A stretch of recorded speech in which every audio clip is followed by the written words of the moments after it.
Hey everyone, it's Deacon082 and welcome back to Pokemon Crystal version. We're here in Violet City. In the last episode, we took on the Violet City Gym and earned our very first gym badge. And you'll also notice that, well, my flying types are really over-leveled compared to the rest of my team, including my starter, Chikorita.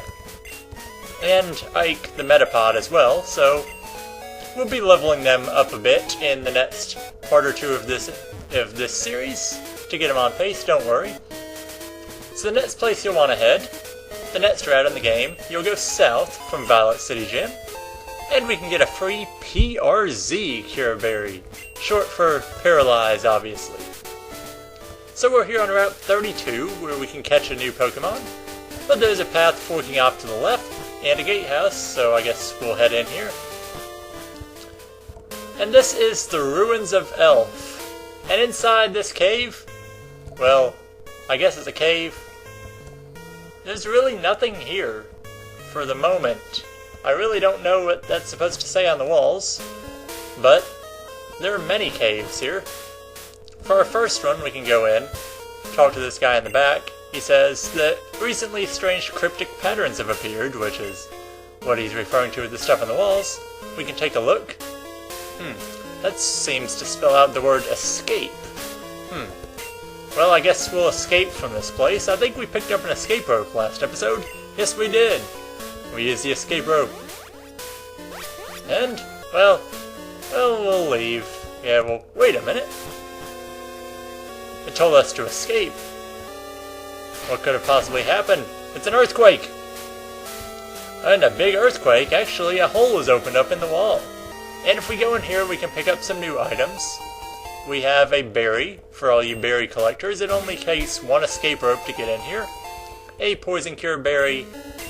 And the other two items I won't really be using, but they're here. An energy powder and a heal powder. Those are healing items, but yeah. And in here, well, it's another little cave area. And, well, there's nothing here.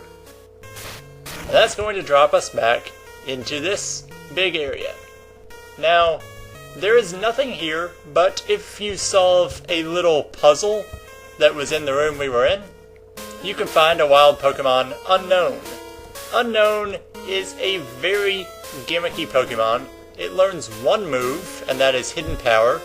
Hidden Power can be any type move besides the normal type, and it can have any power between 30 and 70, and you're going to want to solve the puzzle here in order to get one, but trust me, don't do it, because you'll regret it. It's a very weak Pokemon, and you can catch other stuff at the ruins later on.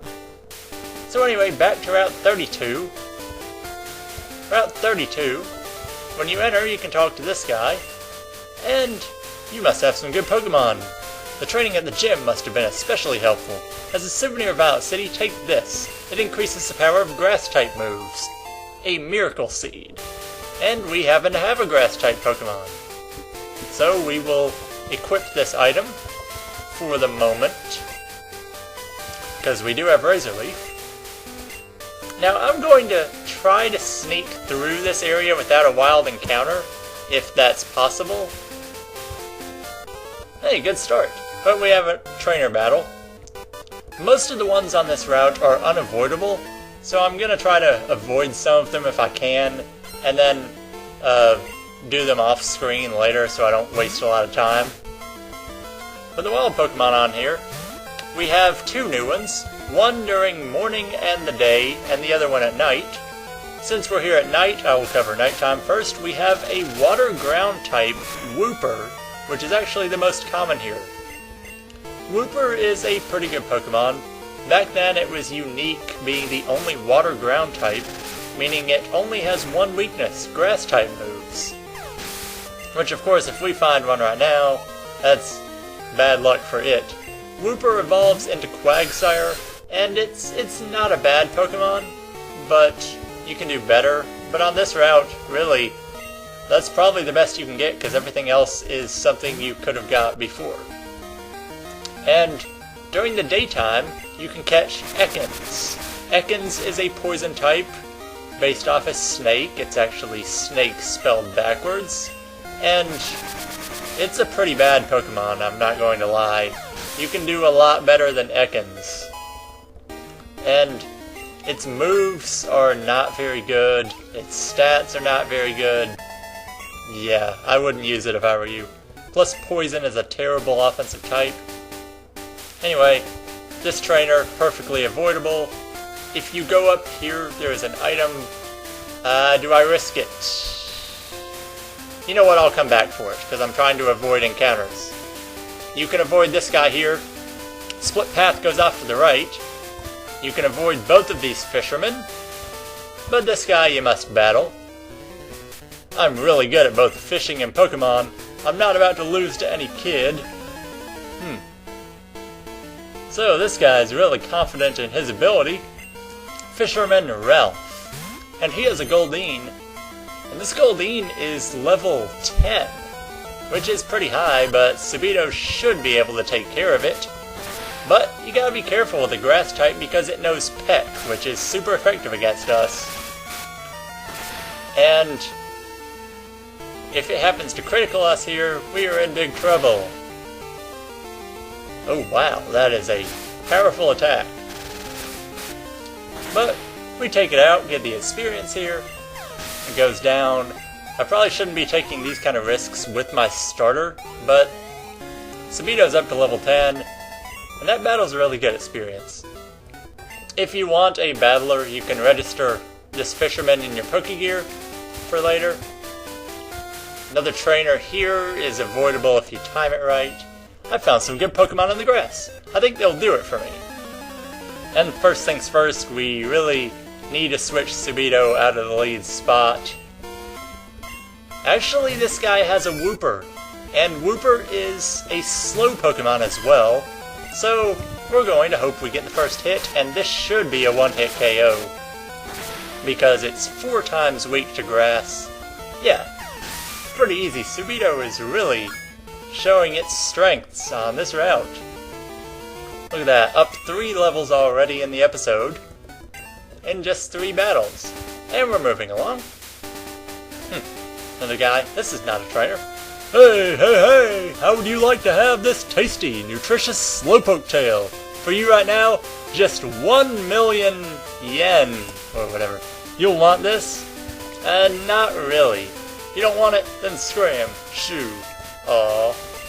Up here we have a hidden Great Ball. Since we don't have any Great Balls yet, it could come in handy. But at the end of this route, we have a Pokemon Center. And in this Pokemon Center, we're going to heal up really quick. But there's a guy in here you will probably want to talk to. Especially if you're looking at adding a new team member. And it is this guy right here. This is a great fishing spot. You saw the docks up there. You saw people fighting. How about you? Fighting, fishing, whatever. Would you like one of our rods? Hey, that's good to hear. You want the rod. You're an angler too. Just watch where you stick that rod, man. Fishing is great. If there's water, be it sea or steam, try out your new rod. Oh boy, innuendos. So, now we have a fishing rod. So, the reason I passed up this route was because I want to test out the new fishing rod. This is an old rod, and you can use it on any route with water. And you'll have a chance of finding a Pokemon. And hopefully we can get one without it taking too long. This is supposed to be a good fishing spot. Here we go, our first fishing encounter. And the encounter for Route 32 is a Magikarp. And Magikarp, this one's already level 10. Magikarp is a pretty bad Pokemon, and that's a bit of an understatement. Magikarp has good physical defense, good speed, however, it only knows Splash for quite a while, and it has no attack power. But if you can bear training this thing up to level 20, it'll be really worth it, because Magikarp evolves into Gyarados, which looks absolutely nothing like Magikarp. Kinda like I guess big things come in small packages, kind of. Gyarados, while it's not as amazing in this game as it is later on, it is still one of the best Pokemon you can have. It's an early obtainable water type with really strong physical attack. My friend James asked me to name a Pokemon after him that would actually be good. So this is going to be, SaylorFish, I guess? Last time he was a Bellsprout, and I named him Sailor Sprout, but it wouldn't fit. Anyway, you can also catch Tentacool on this route. And Tentacool is a really good Pokemon. It's actually what I was aiming for. It's more special instead of physical, as I'm going to take out a few of... No, actually, I'm going to walk up. Anyway, yeah, that was bad on my part, bad commentary. Tentacool is water poison type, really good speed, really good special defense, usable special attack. It evolves into Tentacruel around 28 or 30, I forget the exact level. And Tentacruel is a really good Pokemon defensively. It learns some good moves. And it's a really good Pokemon to have for your team if you can get one this early. So, what we're going to do now that we have the Goldenrod, we can go to a few other places.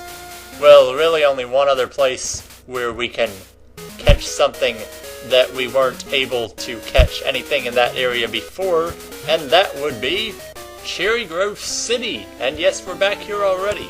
Now, as for most cities, there isn't any grass, so the only way you can encounter Pokemon is by fishing or surfing, so we might as well fish here. And first we gotta go battle Joey, so okay, we'll go battle Joey first before we catch something. And this rule's starting to get on my nerves a little bit, but hey, I made this rule, so we gotta follow it. Youngster Joey sends out his Rattata, which is still level 4, so it's going to be really easy training for Ike. This time, hopefully Ike will be able to take out Joey's Rattata, unlike last time. And let's get this over quickly so we can head back to Cherry Grove City and catch a new Pokemon.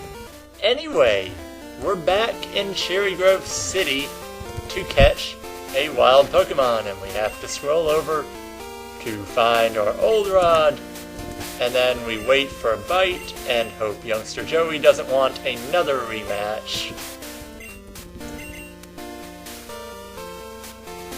And here we go. Oh, a bite. Now, the fishing encounters with the Goldenrod are pretty similar everywhere. Here we have an 85% chance of catching a Magikarp yet again. I don't really see the need to have a second Magikarp. The Pokemon I was looking for here, which appears 15% of the time, is Krabby. Krabby is a difficult Pokemon to really rate here because I've never used one. Krabby has really high attack, really high defense, almost no special attack, and being a water type, it needs that special attack. So it's really going to seem lacking. Krabby evolves into Kingler, where it gets even stronger, and its moves are alright, but I wouldn't really recommend it. In fact, I don't even know why I went on that route in the first place. Alright, back up in Violet City, I ran into about 50,000 wild Pokemon on the way up here. We could fish in Violet City, but the egg counts for it, so we couldn't capture anything anyway. If you go up to Route 36, there is another patch of grass over here. There's one new Pokemon you can find here, and that's only during morning and the daytime, and that is Growlithe, a fire type. Now, I'm not going to be catching anything here now, because the Pokemon you can find here at night aren't as intriguing, but Growlithe is worth mentioning. Growlithe is a pretty well-balanced fire type, learns a lot of good moves eventually, evolves with a Fire Stone into Arcanine, which is a very strong Pokemon, one of the best you can get, and you can get it really early on, so it's really good. I recommend it, but it's pretty rare and hard to catch, so be warned. So the last thing I'm going to do in this episode is train up a bit fighting these trainers that we missed and show off where a few items and things are that we missed, or didn't even go for. There's a trainer up there we didn't fight, but I want to know what this item is up here because I didn't get to it. And while I'm doing this, I'm also training up Ike a little bit so he can get to level 10 by the end of this episode. But I'm editing out the wild battles because I know you don't want to see me fighting and running from about 15 battles a minute, and there is a second Great Ball. And training will go a lot faster if you fight actual trainers, and because there are several we missed on this route, I'm going to clear a few of them out. And this episode, it's going to go a little longer than I wanted to, but it's fine. I think I'll end it after I show this trainer, or these two trainers. Just find a good place to stop for the day, and we'll continue this again on Wednesday. So, like, my goal, I really don't want to have the episodes longer than 20 minutes each. So, if Ike levels up this battle, then we'll conclude it, and we'll see a level up and an evolution. And if not, then I'll keep you in suspense for the next episode, I guess. But this is going to take forever with Ike's pitiful attack. It takes him 5 hits to take out these Magikarps. I mean, yeah. He's a little slow to train early on, but he will improve. We have a second Magikarp, and I'm just going to cut to the third Magikarp. And I'm pretty sure this guy is one of those trainers with 4 Magikarps. Whoa, this one is actually level 15. And this Magikarp will know Tackle, and this guy is just going to take forever to take down.